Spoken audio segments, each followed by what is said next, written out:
Los descendimientos se situaban, según parece, en una viga sobre el altar.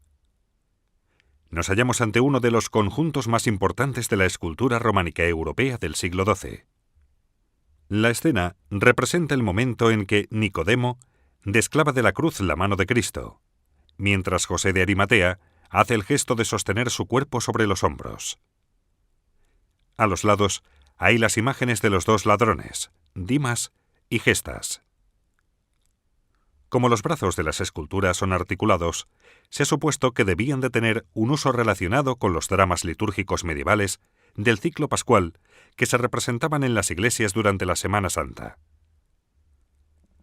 El estudio esquemático de la anatomía del cuerpo de Cristo, así como el movimiento contenido de José de Arimatea y Nicodemo, muestran que nos encontramos ante un artista genial que supo expresar el pathos de este momento con un lenguaje escultórico que todavía hoy día nos sorprende por su modernidad.